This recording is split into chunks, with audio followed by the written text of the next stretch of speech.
Hello, my name is Abdelkader Laga, and in this video we're gonna talk about an engineering failure, the I-35W bridge collapse. We're gonna cover why did the bridge collapse and what could be done for the engineers in the maintaining phase to avoid it. The I-35W bridge was built in 1967. On August 1st, 2007 at 6 p.m., the bridge collapsed, and unfortunately, 13 people died and 145 were injured. This was discussed in the media for months. So why did the bridge collapse? Was the failure caused by deterioration? The I-35W bridge has been inspected and got a very poor rating, actually a 50 out of 100. This is horrible. It means that the bridge needs serious repair. It does not mean that the bridge isn't safe, because engineers do not allow the traveling public to be on bridges that are unsafe. Actually, the I-35W bridge has been rated structurally deficient for over 15 years. It has an F for over 15 years, but the bridge was inspected regularly and it was really stable. It wasn't really getting worse, so was it built correctly? And the answer is not really. To explain this, we have to understand the bridge. The joints are a critical part of the bridge. If you've ever made a popsicle stick bridge, here's the secret for you. The joints are where it fails. You need to make the joints strong. That is also true in bridges we build to hold cars and trucks. We usually use gusset plate. This is a big thick piece of steel that helps transfer the load from one number to another. The load can move through the plate, and unfortunately the gusset plates on the bridge were under-designed. They're about half an inch thick. They needed to be about an inch thick, but the bridge has been in service for over 50 years and it didn't collapse. What else is going on? Folks in 2004 started to notice that one of these nodes was actually not like the others, trying to show in these pictures this orange line which are straight and these other lines which are bent. If you learn one thing, is that when the structures start to bend and buckle, it's giving you a warning, a serious warning. There's a problem, it's giving you a warning that is not very comfortable and it needs some help. And this was really happening at node U10. Let's have a look to this picture. We have dust cloud coming up. There's some kind of debris on this bridge. This picture was taken 2 hours and 15 minutes before the bridge collapsed. As you notice, they were doing construction work on the bridge. Estimates are that 580,000 pounds were on the weakest point of the bridge. So why did the bridge collapse? The gusset plate in U10 was under-designed. That is true, but 508,000 pounds placed on the weakest point of the bridge. This shouldn't have happened. Let's go back in time to the maintaining phase of the bridge and try to find solution to avoid the collapse problem. Engineers working in the design company need to apply some ethical theories to when maintaining the bridge. Let's start with the right theory. According to this theory, the solution to a problem is by realizing that every citizen going to use the bridge has the right of security, where there's any threat for his life from any sort of accidents. All means of protections need to be preserved. A second theory, which is utilitarianism, engineers, designers have skills and experience developing good solutions. In this case, a well-designed bridge with 4 lanes of traffic at each direction will make commuters happy when avoiding Minneapolis traffic jam and also enjoying the view from 115 feet above the Mississippi River. Applying a gusset plate design is also not costly for the construction company.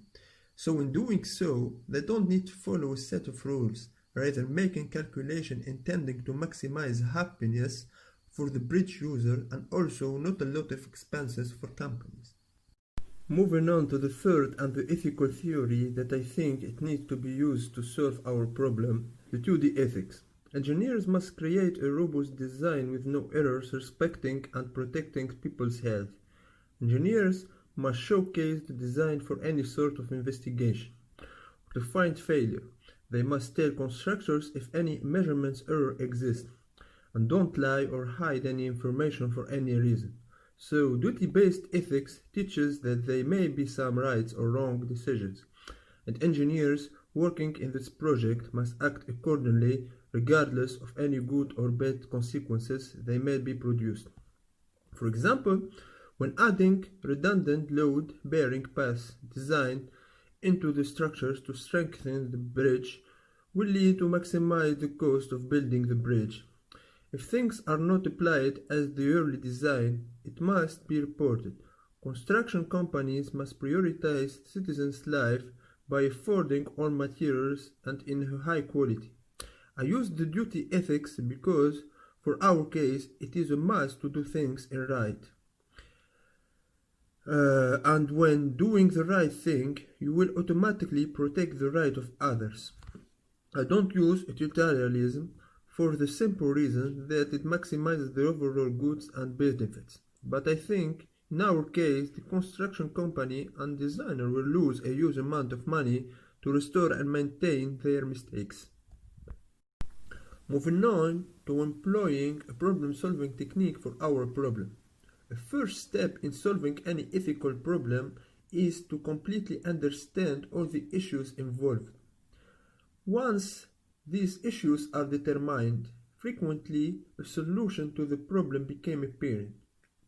The issues involved in understanding ethical problems can be split into three categories: factual, conceptual, and moral. Factually, weak structure, bad maintenance, overweight. Conceptually, bridges are a bit old. Morally, hiding bad design issues from maintainers, prefer financial benefit over the citizen's life. Now let's apply a problem-solving technique for our cases, which is line drawing. Positive paradigm, citizens use the bridge normally. The negative paradigm, the bridge is seriously dangerous since its nodes are binding. Now let's establish some other hypothetical examples for consideration. Let's first recall the problem, which is under-designed bridge needs repair, but it's used normally for more than 15 years. Here is a list of hypotheses. The first one is add sponsors to the bridge to detect any bend in the bridge's node. Then put warning label to alert from overload, adding redundant load bearing paths to strengthen the structure. Occasionally, when a heavy truck uses the bridge, it started moving and no issues is detected. Then finally, the bridge is closed when the banded node is found. Let's put all those hypotheses together in this line drawing. As you can see, according to the line drawing analysis, the approach taken by the construction company and designers in this case wasn't the best ethical choice. Now let's move on to the whistleblowing question. An engineer working for a designing company figured out that there are issues in the bridge design related to the weak structure in node U10. After some research in old files, he recognized that the bridge was rated badly for at least 15 years. So he opens an investigation since there is an unsafe situation for citizens using that bridge. It can lead to death. He asked a group of peers to help him create a report showing all the mistakes proven, what is already implemented, and how dangerous the situation is.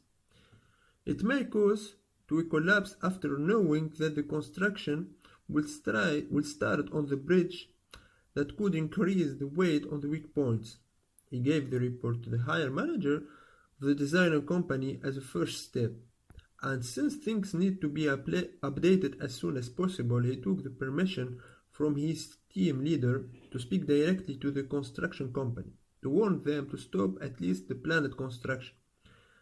He should inform journalists and social media of what is going on to put pressure on the company to do the necessary and start fixing node U10 and other weak points. Using these steps, the engineer could have a good chance to stop this problem.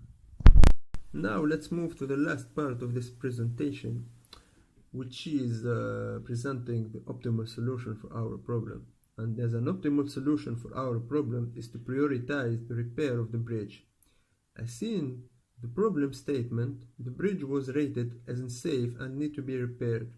Engineers and constructor company need to fix these things because when an extreme event like traffic jam and overload like constructions and heavy trucks happen, it is not acceptable that gaskets and nodes collapse. They need to be strong. To avoid any kind of whistleblowing due to existing issues, the different stakeholders need to have a better communication. Because I think that behind any engineering failures, there is a lack of communication between the inspectors, between the designers, and between the construction team. The inspectors need to be screaming about all nodes, especially the node U10 as the weakest point of the bridge. Designers need to put expected weak nodes on the plan set and remind people about them as much as they could. The constructors need to know that there's weak points on the bridge, so they avoid to put a lot of equipment on bridge until things are well maintained. Everything needs to be repaired, but to ensure what was discussed above in ethics theories, we don't want people to be inconvenienced by the repair. We don't like to make them unhappy. We don't like people to complain engineers. Thank you so much for watching this video.